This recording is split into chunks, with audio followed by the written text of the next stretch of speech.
Buenas noches, amados. El Señor les bendiga. Vamos a comenzar en esta noche con nuestro estudio de hoy y vamos a orar al Señor para pedirle que Él bendiga nuestro tiempo.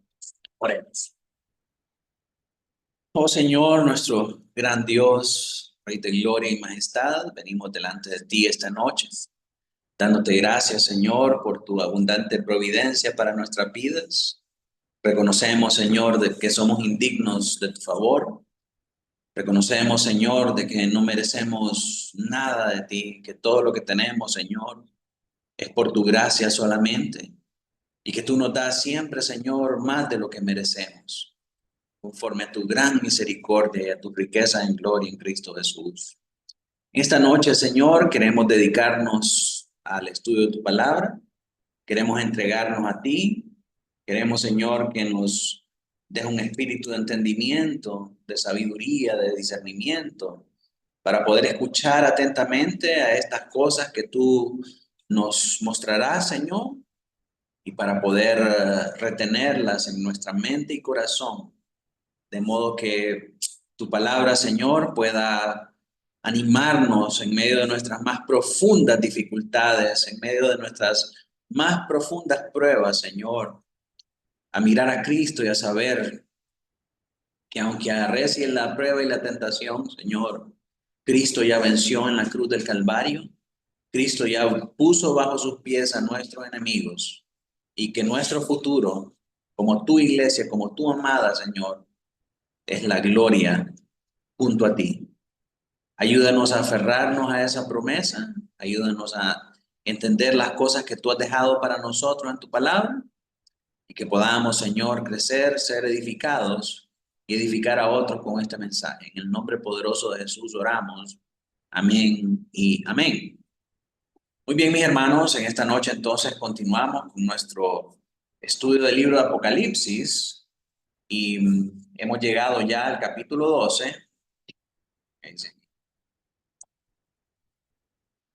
Sé que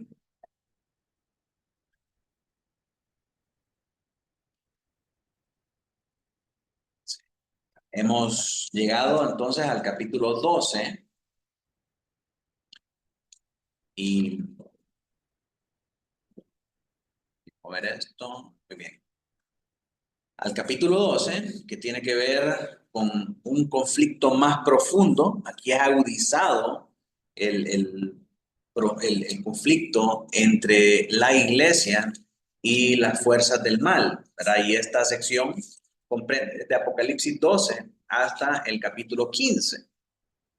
Dentro de este capítulo, vimos que hay dentro de esta sección, hay varios pasajes. Ahorita estamos viendo el conflicto de la serpiente con la mujer y su descendencia, que tiene que ver con el capítulo 12 solamente. Dijimos que este capítulo 12 está dividido en tres partes. Primeramente, Dios protege a Cristo y a la comunidad mesiánica contra el diablo satánico. Bueno, y eso diablo satánico no es una redundancia. Estamos hablando del acusador satánico, el enemigo del pueblo de Dios. La segunda parte, esto comprende los versículos del 1 al 6. En la clase pasada vimos los versículos del 1 al 3 y el día de hoy vamos a ver los versículos del 4 al 6. La segunda sección comprende los versículos del 7 al 12 y la última del 13 al 17. Así que todavía estamos por esta primera sección que tiene que ver con el conflicto entre la mujer y el dragón. Así que leemos una vez más el pasaje que hemos estado desarrollando en estas clases. Apocalipsis 12, del 1 al 6.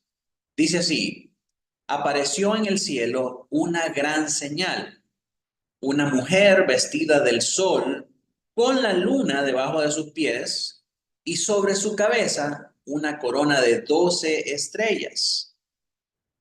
Subraya esa palabra porque va a ser muy importante en nuestro estudio de ahora.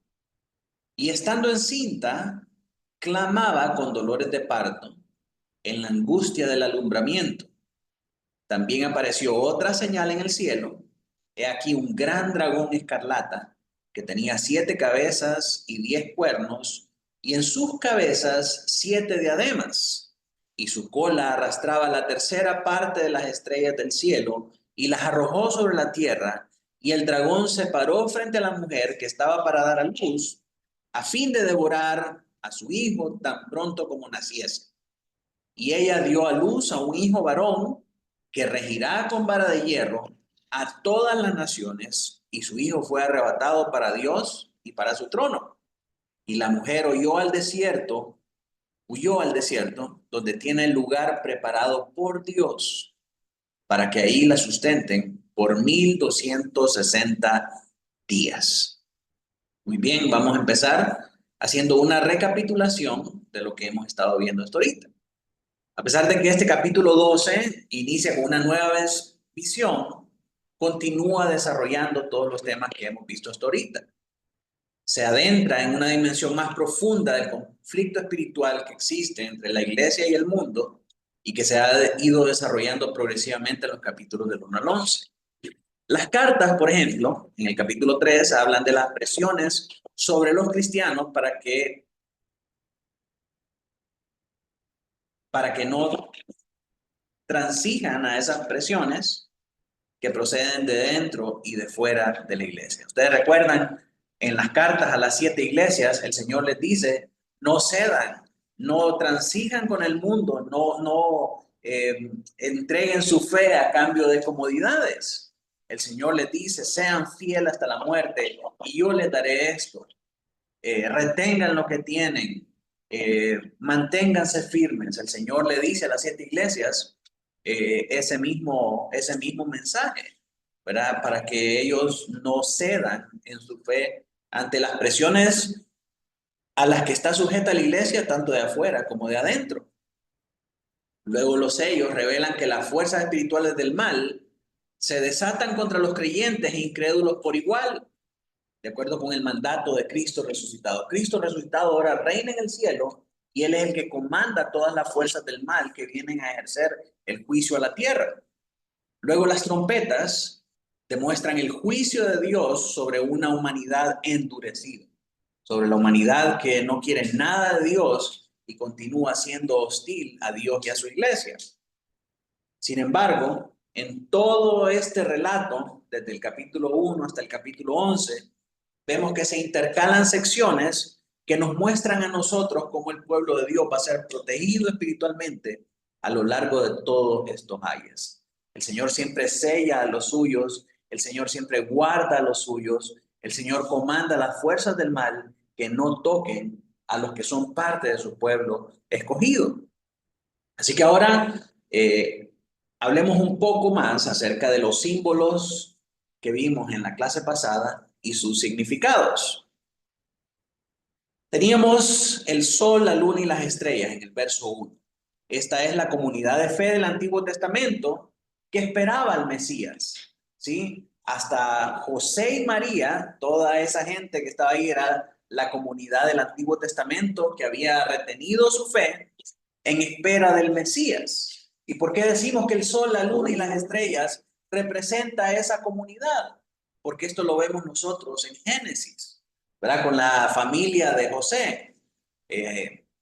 Jacob era el sol, su mujer era la luna, y las 11 tribus junto con José eran las estrellas. Cantares habla también de la amada y la compara con las estrellas, el sol y la luna. Isaías también hace lo mismo. Entonces eso nos lleva a poder interpretar a la luz de la escritura que cuando hablamos del sol, la luna y las estrellas estamos hablando de la comunidad de la fe del Antiguo Testamento que esperaba la venida del Mesías. Luego se nos presenta a esta mujer encinta en el versículo 2, que esa mujer es la iglesia y no es María, dijimos en el estudio anterior, ¿verdad? Es la iglesia que recibe al Mesías y que presenta al Mesías.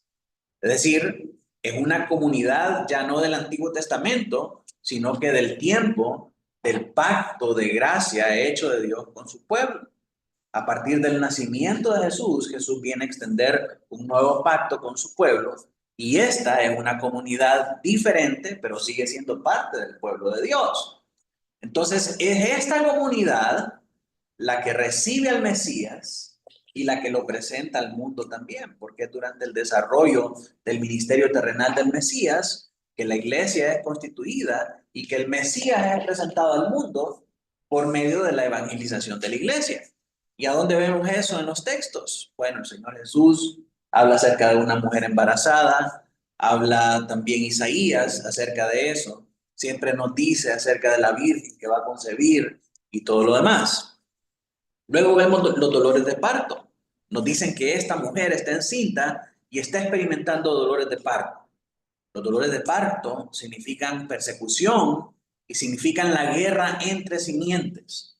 La guerra que estaba profetizada en Génesis 3:15, que la simiente de la serpiente iba a buscar herir la simiente de la mujer y que la simiente de la mujer iba a herir a la serpiente en la cabeza. Entonces, esta guerra de simientes se ha dado a través de toda la historia de esta comunidad de la fe, del Antiguo Testamento y del Nuevo Testamento, y que ahora se está manifestando a través de estos dolores de parto, que es la persecución de simientes. El dragón escarlata, que se muestra en el verso 3, es esa serpiente antigua.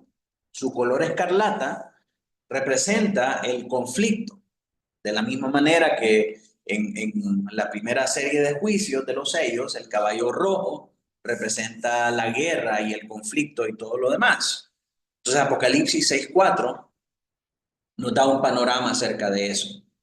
Las 7 cabezas que vemos ahí en ese monstruo es una antítesis de los 7 cuernos del cordero que están descritos en Apocalipsis 5 del 1 al 7. Es decir, es el esfuerzo satánico por imitar o por usurpar la autoridad de Cristo y la imagen de Cristo, haciendo a todos los incrédulos y creyentes arrodillarse ante Él y arrastrarlos y hacerlos transigir en su fe, arrastrándolos hacia una adoración y hacia un control por medio de todos sus mecanismos, ¿verdad? Entonces, estas 7 cabezas que tiene este dragón es una antítesis a esa perfección que vemos en el Cordero a través de sus 7 cuernos. Y vemos acerca de esos 7 cuernos en Apocalipsis 5 del 1 al 7. 7 cabezas, perdón. Sí, los 7 cuernos del Cordero están descritos en Apocalipsis 5 del 1 al 7. Entonces, se nos presenta también que tiene 10 cuernos. En el versículo 3 nos dice que 10 cuernos, y esto es una referencia a la segunda bestia que mira Daniel en su visión en el capítulo 7, versículo 7 y versículo 24, y las 7 diademas que habla que tenía esas 7 cabezas en el verso 3 es la falsa autoridad en oposición al Señor que lleva una corona. El Señor lleva una corona y entonces esta bestia que trata de usurpar la autoridad del Señor y de lucir su autoridad de modo que los demás lo reconozcan, imitando el poder de Cristo, dice, bueno, yo tengo 7. Si Cristo tiene una diadema, yo tengo 7 diademas. ¿Verdad? Entonces, como queriendo presentar cuál es más oficial, cuál es más llamativo, ¿verdad? Cuál es más autoritario. Entonces, todo eso es un esfuerzo por ser la antítesis de ese cordero, ¿verdad? Que se presenta en perfección de gobierno, de autoridad, de soberanía, de belleza, de santidad. Y esta bestia lo que hace es que agarra todo lo del cordero y trata de imitarlo y trata de hacerse pasar y usurpar esa autoridad y presentar esa realeza también para que los creyentes puedan rendirse ante él pensando en que es una autoridad, pensando en que es verdaderamente algo enviado por Dios. Y esa es la manera en cómo opera realmente Satanás a través de los gobiernos y a través de la falsa autoridad dada a estas entidades. El gobierno siempre está queriendo controlar la iglesia y queriendo hacer cosas que van en contra de la ley de Dios que no le competen. El gobierno actualmente está gestando leyes para degenerar a la familia, está gestando leyes para atentar contra la vida de los no nacidos, está cometiendo un montón de atropellos que van en contra de la ley de Dios y está usurpando la autoridad de Dios, queriendo imponer cosas que no le competen. El derecho a la vida es algo que le pertenece únicamente al creador de la vida, ¿verdad? Y de esa manera es como esta serpiente presenta estos engaños, haciéndolos ver como autoritarios, haciéndolos ver como oficiales, ¿verdad? Y muchos cristianos ceden ante esa autoridad, ceden ante esa presión. Ah, no, si es el gobierno hay que ser, hay que obedecer, hay que ser sujeto al gobierno, porque el Señor le ha dado autoridad y ninguna autoridad no viene sino de parte de Dios. Sí, el Señor le ha dado autoridad, pero esa autoridad está limitada y no puede transgredir o no puede pasar por encima de la autoridad que Dios le ha dado a la iglesia y que Dios le ha dado a la familia también. Entonces muchos cristianos ceden en ese sentido pensando que están haciendo lo correcto al rendirse ante un gobierno, ¿verdad? Que está comandado y está dirigido por las fuerzas del mal a cumplir con esa agenda satánica.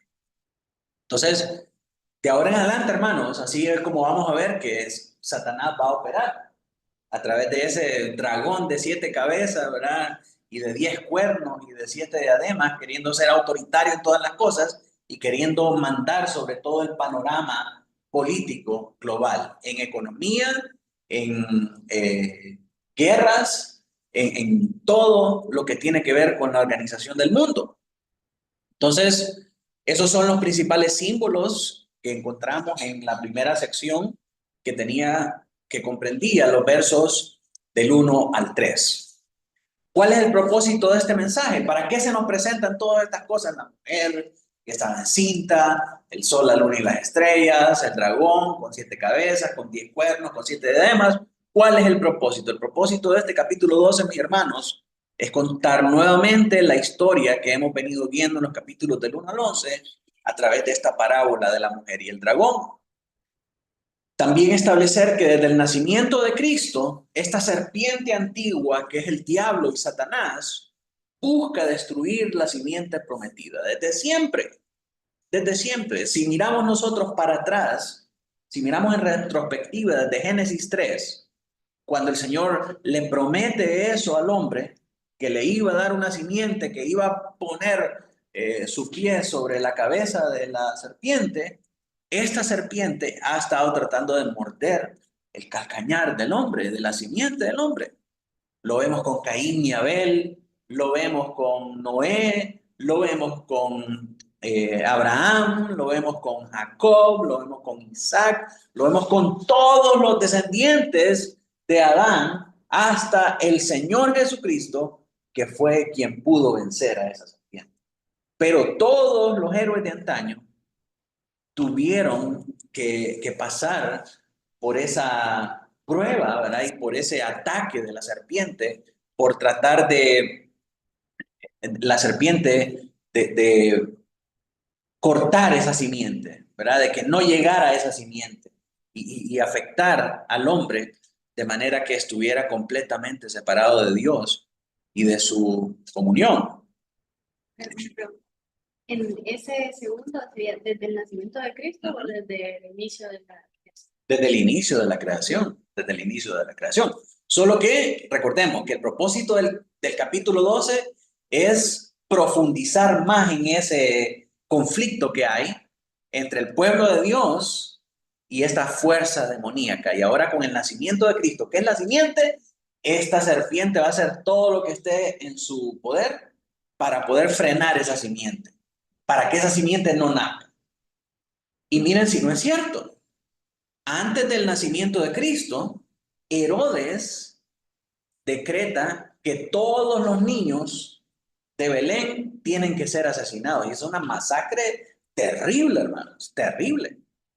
¿verdad? Se da cuenta por los magos de Oriente que llegan a hacer aquel revolú, que ha nacido aquel que sería el rey de Israel. Y entonces Herodes pregunta, ¿a dónde para irlo a ver?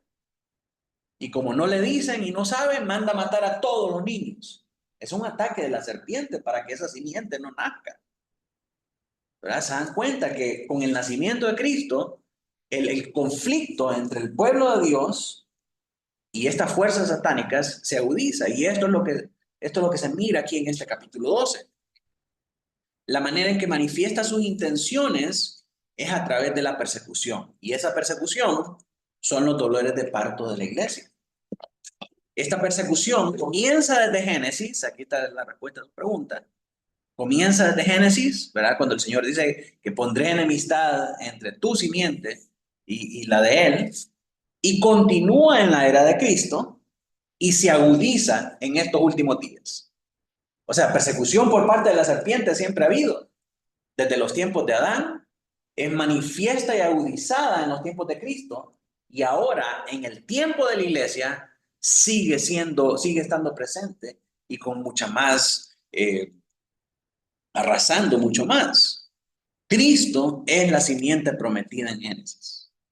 Y esa respuesta que estuvo oculta para los hombres desde muchas generaciones es respondida finalmente en Génesis. ¿Verdad? Cristo es esa simiente. Cristo es ese descendiente de Adán que esperábamos que pondría fin a los ataques malévolos de la serpiente y nos volvería a reconciliar con Dios. Al final de la historia, el diablo es vencido por el Cordero resucitado. Este capítulo 2, hermanos, es la historia de la iglesia micro resumido en un capítulo.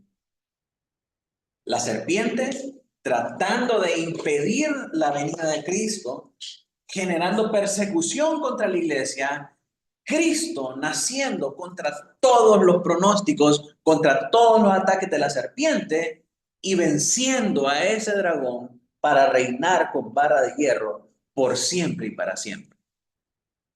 Los creyentes sellados con la sangre del Cordero son preservados por el poder de Dios a pesar del mejor intento de Satanás por hacerlos transigir.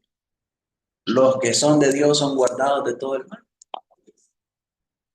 Es decir, no significa que no van a pasar por los dolores de parto. Van a pasar por los dolores de parto. Pero lo que tenemos acá, hermanos, es un spoiler de la película. Pero aquí ya se nos dice el final. Los cristianos son preservados y van a reinar juntamente con Cristo. Cristo gana al final. El malo se muere, como dicen. Entonces eso es lo que vemos acá en este capítulo 12. Hablemos acerca del capítulo 4, en la primera parte. Se me ayuda a leer ahí, Emily. Y su cola arrastraba la tercera parte de las estrellas del cielo y las arrojó sobre la tierra. ¿Qué son esas estrellas? ¿Qué nos han enseñado que son esas estrellas que arrastró con la cola Satanás? ¿Qué nos han enseñado? Ángeles. Sí, sí. No tengan miedo. No tengan miedo de equivocarse. Sí, nos han enseñado típicamente que Satanás con su cola arrastró la tercera parte de ángeles del cielo, ¿verdad? Y eso ahora son los espíritus inmundos y todo lo demás. Sin embargo, no podemos leer este versículo aislado de su contexto. Tenemos que considerar su contexto para saber de qué es lo que nos está hablando acá. La imagen de la cola del dragón barriendo la tercera parte de las estrellas del cielo, y como les dije al principio, tal vez los hermanos que están conectados no pudieron escuchar, pero no fue una conversación que teníamos acá con los hermanos. Todos los símbolos, todas las referencias en Apocalipsis están conectados con un pasaje del Antiguo Testamento. ¿Verdad? Entonces, en este caso, la cola del dragón barriendo la tercera parte de las estrellas del cielo es una alusión a la profecía de Daniel 8:10, en la que el enemigo de Dios de los últimos tiempos arrojará a la tierra alguna de las estrellas. Pero en el contexto de este pasaje, se nos dice quiénes son esas estrellas. Mire, por ejemplo, Daniel 8:10. Emilio. Y se engrandeció hasta el ejército del cielo, y parte del ejército y de las estrellas echó por tierra, y las pisoteó. Entonces, estos no son los ángeles malvados. Estas estrellas pertenecen al ejército de Dios. Son parte del pueblo de Dios. Y de hecho, vamos a ver más adelante en el versículo 24 que el contexto de este pasaje nos dice a nosotros que las estrellas son el pueblo santo de Dios, no los ángeles malvados. Entonces, cuando leemos este pasaje acá, tenemos que interpretar que esas estrellas del cielo que Satanás arrastró con su cola, aquí en Apocalipsis, se refiere al pueblo de Dios. Se refiere a parte de personas del pueblo de Dios. Y vamos a ver por qué. Vamos a ver más ejemplos acerca de eso.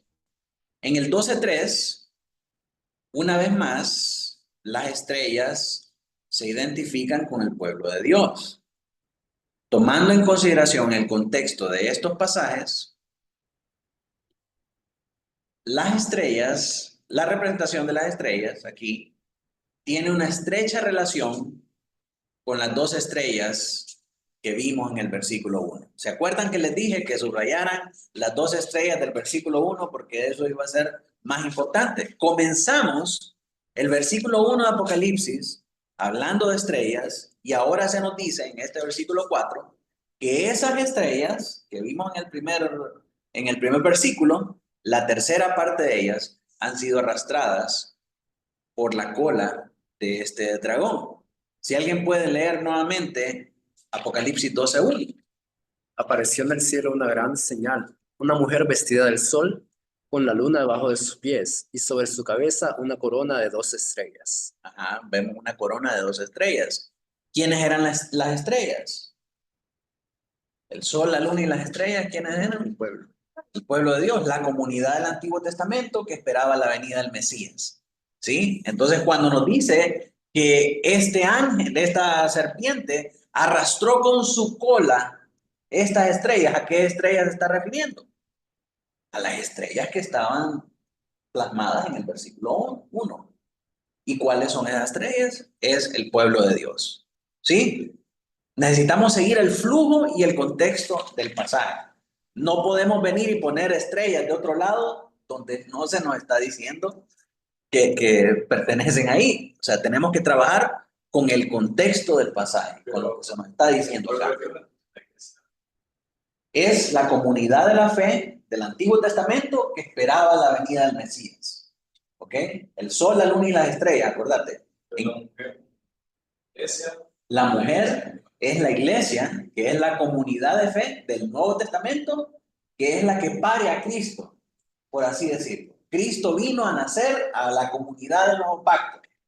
Y a través de su ministerio, su muerte y su resurrección, es la iglesia, la comunidad del Nuevo Pacto, la que presenta a Cristo al mundo, la que evangeliza a Cristo al mundo. Entonces, tanto el sol, la luna y las estrellas, como la mujer encinta, son parte de todo el pueblo de Dios. ¿Sí? Entonces, estas estrellas son parte del pueblo de Dios que este ángel arrastró con la cola.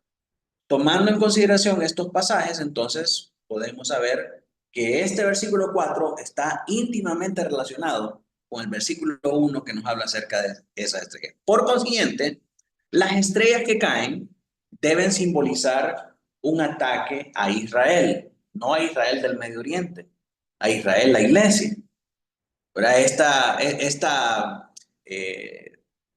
Esta acción de esta serpiente de arrastrar a una tercera parte de las estrellas es un ataque contra el pueblo de Dios, la comunidad fiel del pacto, ya que las dos estrellas del versículo 1 representan la identificación celestial del verdadero Israel. Sí, cuando se habla del pueblo de Dios y no de la nación judía, se presenta a ese pueblo de Dios como las estrellas del cielo, como luminarias en el cielo, como luces. Algunos textos de prueba para esto. Daniel 8:24, si lo puedes leer, Ludwig.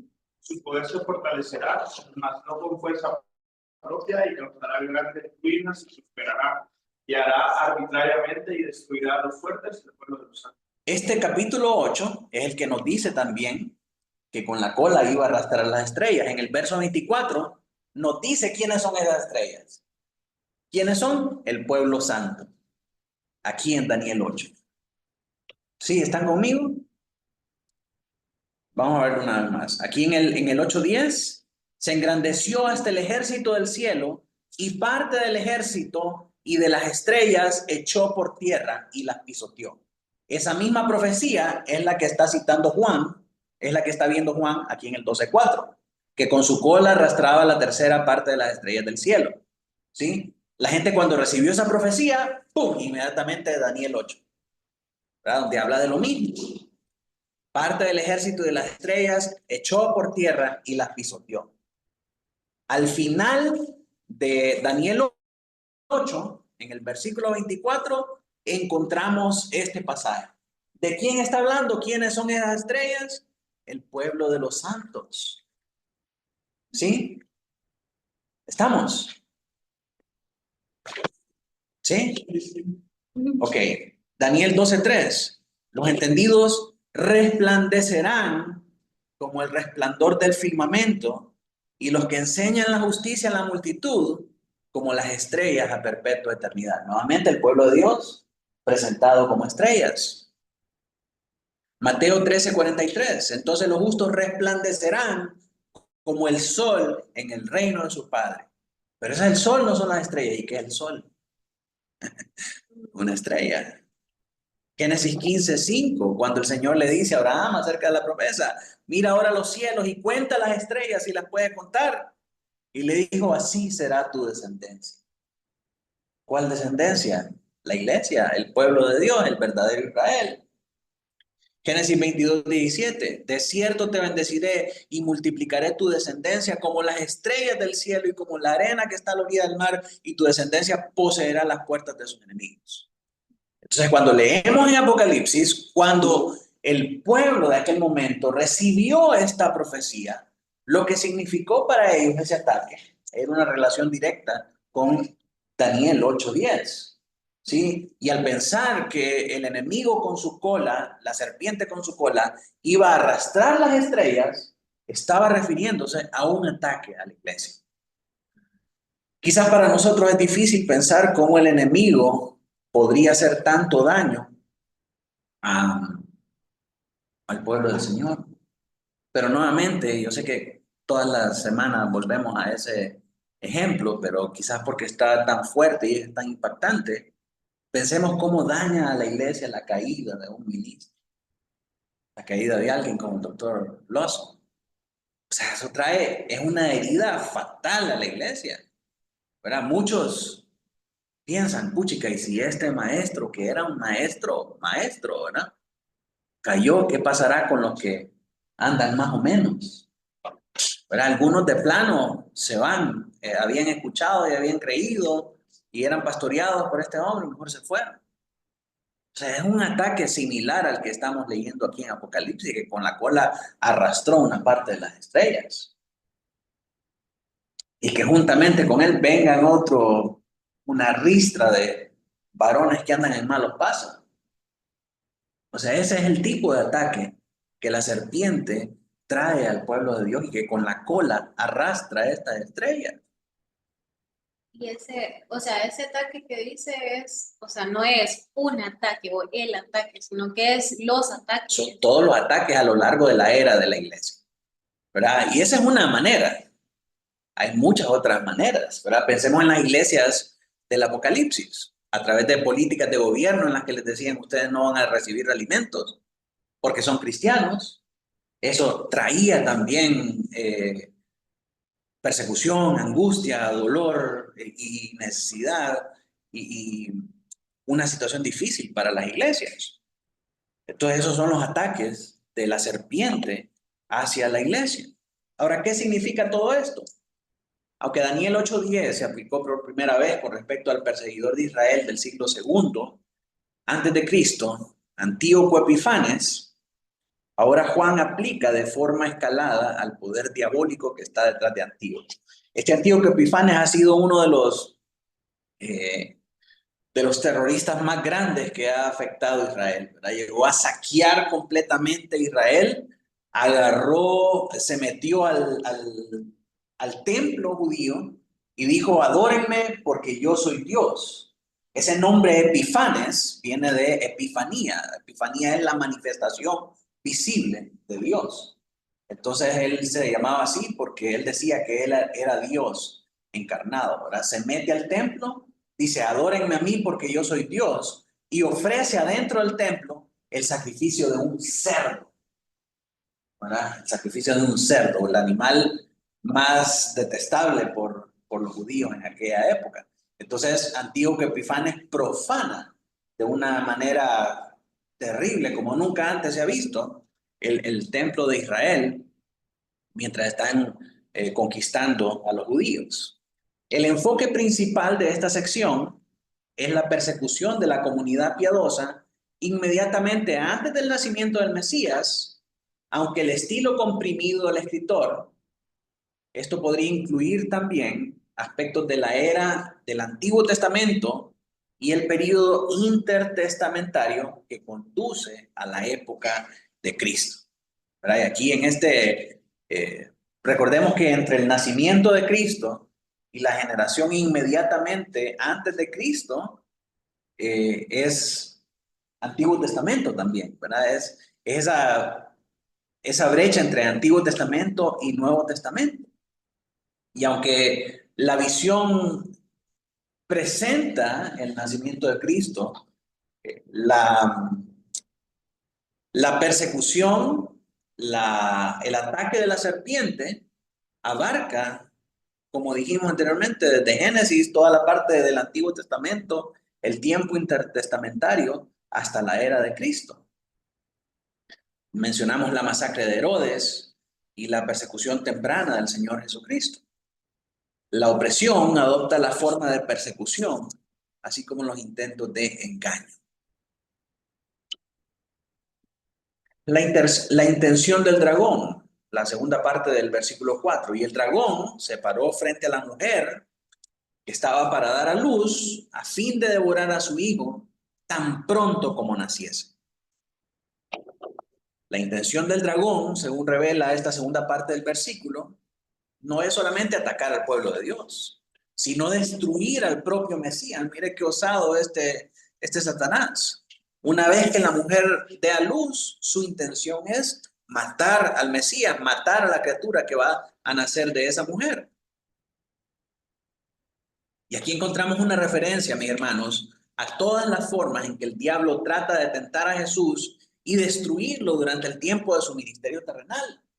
Leemos acerca de la tentación del Señor Jesucristo que lo lleva al desierto para ser tentado, ¿verdad? Y le presenta las riquezas de este mundo, le presenta el alimento y le presenta la manera de cómo tentar al Señor y el Señor sale triunfante de todas esas tentaciones. Pero el diablo está constantemente buscando matar al Señor Jesucristo, ¿verdad? A través de la persecución de los fariseos, a través de todas las cosas, siempre está tratando de armar un complot contra el Señor Jesucristo y hasta que al final lo logra, ¿verdad? Los judíos matan al Señor, lo crucifican, pero el Señor resucita después del tercer día para triunfar sobre la muerte y sobre Satanás.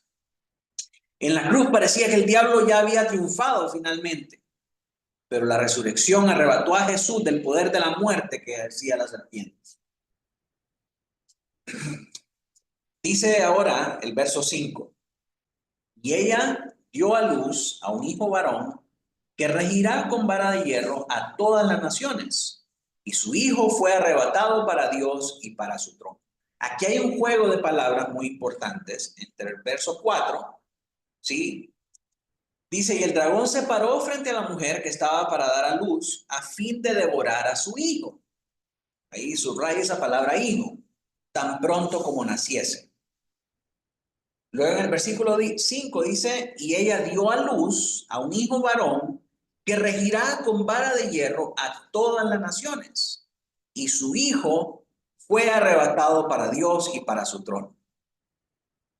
Pareciera que no hubiera diferencia entre este versículo 4, ¿verdad? Porque dice que la serpiente buscaba devorar a su hijo, pero la mujer tuvo un hijo varón. Bueno, ¿y eso qué es tan trascendente? ¿Verdad? Si, o sea, uno está embarazado y le dicen, la mujer está embarazada, y le dicen va a tener un niño un varón y le nació un varón, qué es lo sorprendente de eso, ¿verdad? Y este es un pasaje, mis hermanos, monumental que destaca la grandeza y la magnificencia de Cristo. En el verso 4 se nos muestra un acercamiento temporal de la serpiente a esta mujer embarazada, pero ahora se nos ofrece una instantánea o un snapshot de toda la vida de Cristo en una sola línea. Su nacimiento, su destino para ser rey y su cumplimiento de ese destino al ascender al trono de Dios en el cielo tras el ministerio posterior de la resurrección. El verso 4 muestra que la mujer esperaba a un niño frágil e incipiente que el dragón podía devorar con facilidad. Y aunque en español no podemos entender el sentido más profundo de este versículo, cuando nosotros nos vamos a leer este pasaje en el idioma original, vemos que en el capítulo 4, la segunda parte, cuando nos dice que la mujer iba a tener un hijo y que el dragón esperaba devorar a este hijo, la palabra para hijo ahí es teknon, que quiere decir un hijo recién nacido. La característica de un niño recién nacido es un niño frágil, indefenso, que necesita cuidado y protección en todo tiempo. Al nacer un hijo de esta naturaleza, obviamente sería una presa fácil para un monstruo tan terrible como este dragón de 7 cabezas, 10 cuernos y 7 diademas. Pero en lugar de eso, esperaban que naciera un tecnón, que naciera un hijo indefenso, un recién nacido. Pero en lugar de eso, nació un hijo varón que regirá con vara de hierro. Una vez más, tenemos que irnos al idioma original para entender la diferencia de esto. Y en lugar de decir tecnón, lo que nació fue un huíos. ¿Sí? Los antiguos griegos tenían 3 palabras para hablar acerca de los hijos. El tecnón, que era un hijo recién nacido, el tecnión, que era un muchacho adolescente, y el huíos, que era ya un hijo maduro, un hijo varón, un hijo hombre, ¿verdad? Esa es la palabra. Entonces, ella esperaba un tecnón, y obviamente al ser un tecnón, podría ser presa fácil de la serpiente. Pero cuando dice nació un hijo varón, quiere decir que nació un hombre maduro, nació un hijo maduro, nació un hijo fuerte. Entonces, obviamente, ese hijo iba a presentar resistencia y a pelear contra esa serpiente y a vencerla. Y la serpiente no se esperaba que ese hijo fuera ese hijo huíos. Así que al ver en los idiomas originales, nosotros podemos entender el juego de palabras que hay aquí, ¿verdad? Y podemos entender ahora por qué es tan trascendente que diga que ella tuvo a un hijo varón. Hablemos un poco más acerca de este huíos porque tiene mucha importancia en el desarrollo de la historia de la iglesia. Juan 19:19 nos dice que cuando crucificaron a Jesús, escribió también Pilato un título que puso sobre la cruz, el cual decía Jesús Nazareno, Rey de los judíos. Y dice el verso 20 que muchos de los judíos leyeron este título porque el lugar donde Jesús fue crucificado estaba cerca de la ciudad. Y el título estaba escrito en hebreo, en griego y en latín. Entonces, si hubiéramos estado en aquel tiempo, hubiéramos leído lo que dice la inscripción en hebreo, que es Yeshua Hanitzri Bimelech HaYehudim. En latín, Jesús Nazarenus Rex Judaiorum. Y luego en griego, Jesús Christos Theos Huios Soter. Y esto, porque es importante, al pastor le gusta, hablar en los idiomas originales. Esto es importante, mis hermanos, porque cuando nosotros vemos estas cosas, ¿verdad? Encontramos otra vez ahí la palabra huíos. Encontramos la palabra huíos. Y también muchos han personificado esas iniciales, ¿verdad? En diferentes, en sus diferentes idiomas. Y vamos a hacer un pequeño ejercicio. ¿A dónde estaba la pizarra? Fuera de whiteboard. ¿A dónde? Para allá. Aquí está. Ok. Entonces dice que, vamos a ver si podemos aquí. Lo pusieron en 3 idiomas, ¿verdad?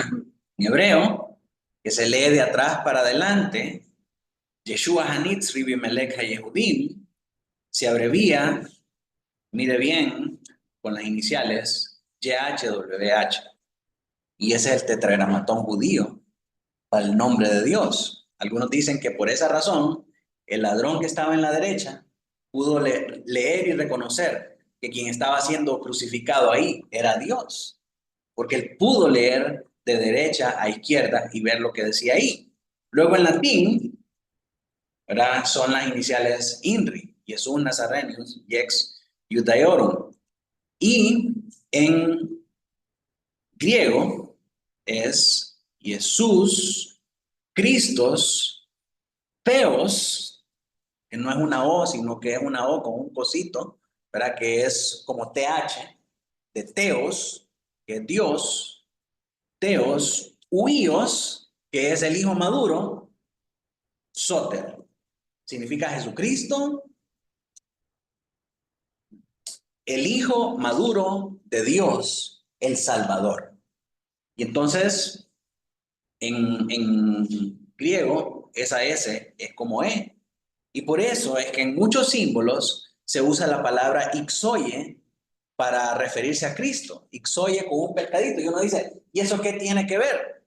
En realidad, no es ixoye, sino que es fonéticamente en griego la palabra ictus. Y ictus en griego significa las siglas de Jesucristo, el Hijo maduro de Dios y Salvador. Deletrean la palabra ictus en griego. Y ictus en griego significa pescado. Y ustedes saben que ese fue el símbolo que adoptaron los cristianos originalmente en el primer siglo para identificarse en una forma de contraseña como cristianos. No podían decir abiertamente que eran cristianos, entonces ellos dibujaban el símbolo del pescadito, algo así, para decir soy cristiano. ¿Por qué? Porque el símbolo del pescadito representaba las iniciales del Señor Jesucristo. ¿Verdad? ¿Ah? Si el otro terminaba, se daba cuenta que también Hay varias historias acerca de eso, ¿verdad? De que uno comenzaba a hacer para que no se dieran cuenta, ¿verdad? Uno solo hacía la X, si el otro venía y terminaba la otra parte, entonces ya sabía, somos de los mismos. Somos de los mismos, ¿verdad? Entonces, estas iniciales, que generalmente se presentan así de esta manera, provienen de esto, de las iniciales del nombre que Pilato escribió en la cruz del Señor Jesucristo para identificar a Jesús como el Salvador.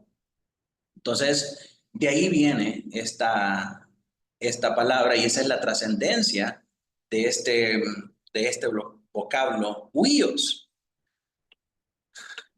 Entonces, el hijo varón, que es lo que significa huíos, se traduce literalmente como huíos arren, esa es la frase que usa ahí, y se traduce o significa hijo maduro o hijo hombre.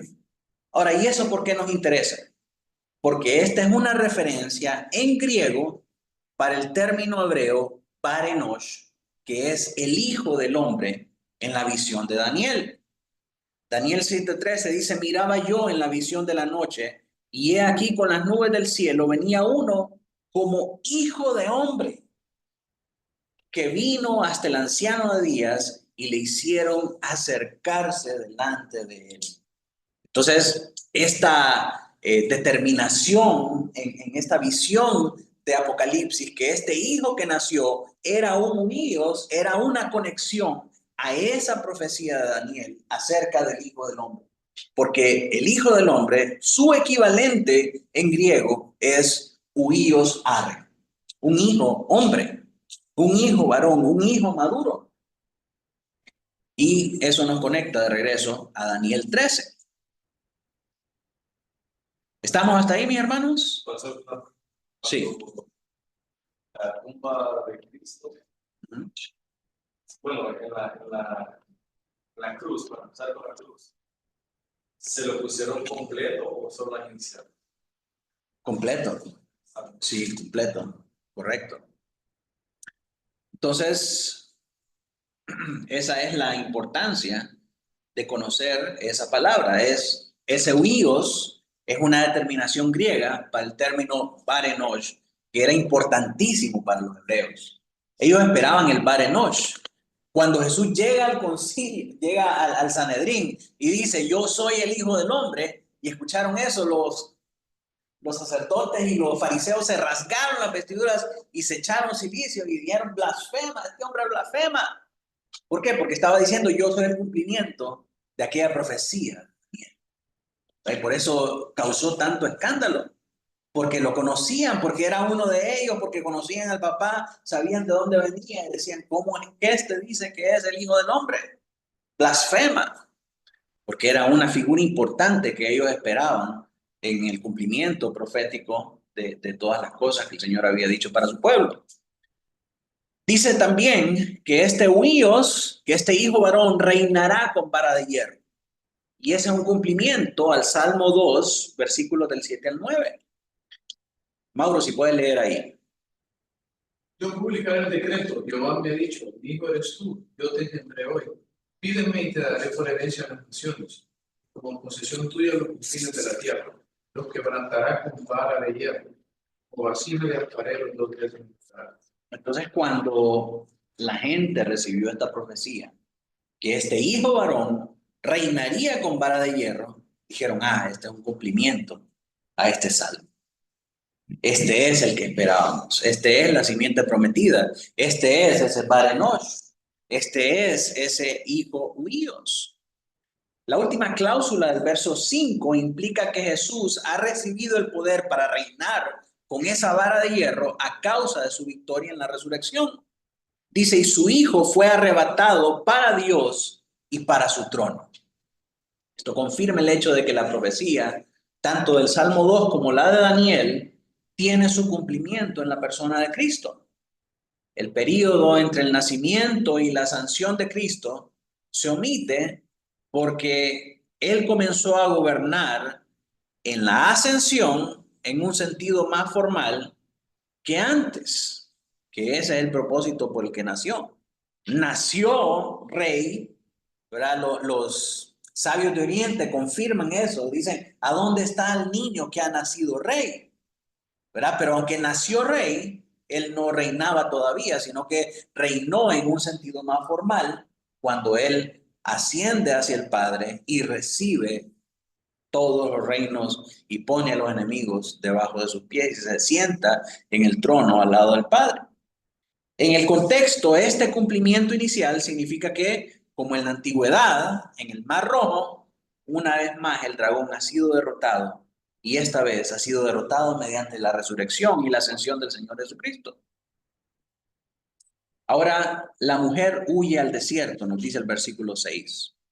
Y la mujer huyó al desierto, donde tiene lugar preparado por Dios, para que ahí la sustenten por 1260 días. Quiero que note que ese desierto al que la mujer huye es un lugar que ha sido preparado por Dios. O sea, un lugar de refugio al que Dios lleva a esta mujer para ser alimentada y para ser sustentada por 1260 días. Ahora, esto es muy interesante, hermanos, porque no es la primera vez que se nos habla acerca de estos 1260 días, ¿verdad? Y no es la única vez en la que vemos que Dios preserva a su pueblo en un ambiente similar.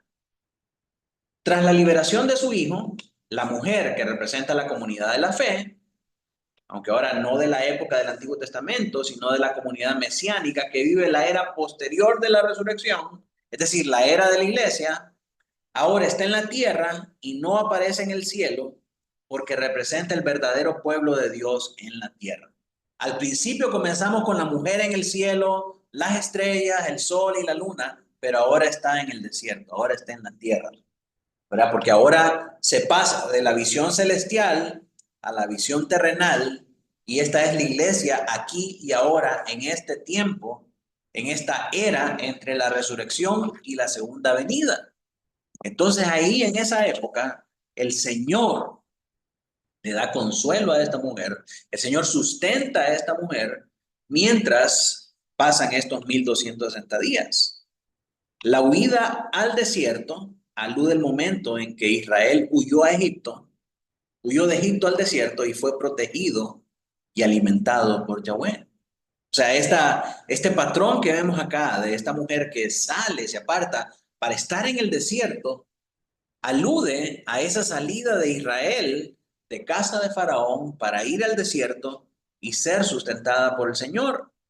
Es el mismo patrón de huida al desierto que se observa en el caso de Elías y Moisés, que ambos, en el 11 del 5 al 6, simbolizan a la iglesia cuando leemos acerca de los dos testigos. Dice que es un lugar preparado por Dios y que ahí será sustentada por 1260 días. Lo que hablamos no es el único lugar donde aparece esta misma referencia. En Apocalipsis 11 del 1 al 3 dice: me fue dada una caña semejante a una vara de medir y se me dijo: levántate y mide el templo de Dios. Acá se presenta el templo de Dios como un lugar que resulta de protección para el pueblo de Dios, y dice que el pueblo será tentado o será perseguido por 42 meses, que equivale a 1260 días. Entonces, tanto el templo como el desierto es ese lugar donde Dios lleva a los escogidos y ahí Él los sustenta, y van a esperar ahí por 1260 días. También leemos en Apocalipsis 13, del 5 al 7, acerca del tabernáculo. Dice: se le dio boca que hablaba grandes cosas y blasfemias, y se le dio autoridad para actuar 42 meses. Y abrió su boca en blasfemias contra Dios para blasfemar su nombre de su tabernáculo y de los que moran en el cielo. Y se le permitió hacer guerra contra los santos y vencerlos, y también se le dio autoridad sobre toda tribu, pueblo, lengua y nación. Entonces vemos el desierto como ese lugar al que Dios lleva a su iglesia para ser sustentada. ¿Por cuánto? Por 1260 días. Vemos en Apocalipsis 11 el templo de Dios, donde Dios lleva a sus santos para ser sustentados por 42 meses o 1260 días. Y vemos en Apocalipsis 13 el tabernáculo, donde Dios lleva a sus santos para ser sustentados por 42 meses. ¿Pueden ver el patrón acá? El desierto, el templo, el tabernáculo, está hablando acerca de lo mismo. La protección de Dios para su pueblo y el tiempo en que sería aprobado y que sería sustentado. El desierto, el templo y el tabernáculo representan la protección de Dios para su pueblo. Los tres son atacados por el mismo periodo de tiempo, que son 42 meses o 1260 días. Ahora vamos a ver la trascendencia de esto. Tal como vimos en los capítulos 11 y como vamos a ver en el 13 más adelante, los 1260 días son equivalentes a 42 meses. Ustedes hacen la conversión, 42 entre 30, no, ¿cómo es 42 por 30? Sí, le salen 1260. Y a su vez, 42 entre 12 es igual a 3.5 años. Así que cada vez que miremos cualquiera de estas tres referencias, 1260 días 42 meses o 3 años y medio, nos está hablando acerca de lo mismo, acerca del tiempo de tribulación, acerca del tiempo en el que el pueblo de Dios va a sufrir esa persecución por parte del dragón, pero Dios lo va a proteger. Entonces ese tiempo nos habla del tiempo tribulacionario. Un año lunar es igual a 360 días y 3.5 años por 360 nos da otra vez 1260. Entonces para atrás y para adelante la matemática es la misma. 1260 días es igual a 42 meses es igual a 3 años y medio, 3.5 años. 3.5 años por 360 son 1260 días y volvemos otra vez con el ciclo. Las tres cosas nos hablan de lo mismo. Daniel 7:25, porque dicen, ¿de dónde sale esos 3 años y medio? Bueno, Daniel 7:25 nos habla acerca de este mismo tiempo. Y nos dice, hablarás palabras contra el Altísimo y a los santos del Altísimo quebrantará y pensará en cambiar los tiempos y la ley. Y serán entregados en su mano hasta tiempos y medio tiempo. ¿Cuánto es eso? 3.5. ¿Por qué? Tiempo es un año, tiempo es medio.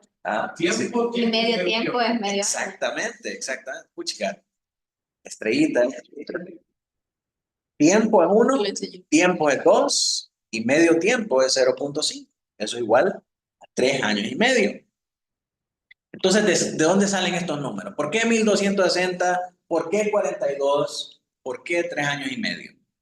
Los 1270 días de Daniel vienen de los 1270 días, perdón, vienen de aquí, de Daniel 7:25 y el 12:7, que habla una y otra vez de tiempo, tiempos y medio tiempo. Convertido en días y en meses, son 1270 días, 42 meses. 1260, perdón. Si ahí se nos fueron 10 de marzo. 42 meses es una alusión a los 42 meses de peregrinación de Israel en el desierto. 3 años y medio es una alusión al ministerio terrenal de Jesús. Así que las tres designaciones se refieren al mismo periodo de tribulación que comienza con la ascensión de Cristo y continúa hasta su regreso.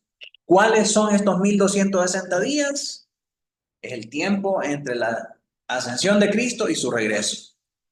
¿Sí? El tiempo tribulacionario está determinado por estos 1260 días. Cuando pensamos en que es el tiempo en que el Señor va a llevar a su iglesia al desierto para ser sustentada y que afuera de la protección de Dios esta serpiente está haciendo todo el escándalo que está haciendo, entonces tiene sentido que estos 1260 días sean el tiempo actual de la iglesia de tribulación. Cuando pensamos en el tabernáculo, que es el lugar donde el Señor va a llevar a su iglesia, mientras pasa todos los ataques y todos los juicios que están pasando actualmente en el mundo, tiene sentido que este periodo de tiempo entre la ascensión de Cristo y su retorno sea este mismo periodo de 1260 días. Cuando vemos qué significan los 1260 días, es la tribulación que se describe en Daniel. Si lo miramos en meses, los 42 meses, ¿qué significaban esos 42 meses? Israel en el desierto. ¿Cómo fue ese tiempo de Israel en el desierto? Tiempo difícil, fue un tiempo de tribulación. Cuando pensamos en el ministerio de Cristo, 3 años y medio, pensamos en un tiempo difícil también. Cada uno de estas, ¿por qué se usan esos nombres y por qué están relacionados con estas cosas? Porque nos dan a entender lo que significan. Es un tiempo de tribulación, es un tiempo de prueba, es un tiempo de juicio que comprende entre la ascensión de Cristo al cielo y la segunda venida. Así que cada uno de estos tiempos, el evento con el que se asocia, evidencia el tipo de temporada que será. Si es asociado con Israel en el desierto, significa que este es un tiempo de tribulación, que este es un tiempo de dificultad. Si es asociado con la profecía de Daniel, a través de los 1260 años, Sabemos que Daniel está hablando acerca de tribulación. Si lo hacíamos con los 3 años y medio del ministerio terrenal de Cristo, un tiempo también de tribulación, un tiempo de persecución. El Señor Jesucristo estaba experimentando persecución por parte de los fariseos. Tiempo de prueba y tiempo de tribulación. Pero tiempo también de protección y cuidado de Dios para su iglesia, para los que son suyos. ¿Entendemos? Lo que yo entiendo es que, o sea, no literalmente 1260 días. Sí, no son 1200, ya días hubieran pasado. Ajá, o sea, pero creo que el tiempo de tribulación se representa con 1260 días por estos periodos. Exactamente, exactamente. No son 42 meses. ¿Verdad? Recordemos, no interpretamos el Apocalipsis de manera literal, si no ya días hubiera pasado. Si no, van a ser únicamente 42 meses ya al final, 3 años y medio al final, que no son para nosotros, son para aquellos que van a estar ya al final. Exactamente, no. O sea, son 1260 días figurativos, simbólicos, que representan el tiempo en el que Israel pasó tribulación. ¿Sí? Que representan un tiempo de tribulación. No son literales, son simbólicos. Entonces, mis hermanos, con eso llegamos al final de la clase de hoy. En la próxima clase vamos a ver la segunda sección de este capítulo 12, que comprende los versículos del 7 al 12. Así que este es el final. No sé si alguien tiene alguna pregunta, alguna aportación. ¿Está todo claro? Hermanos que están en casa.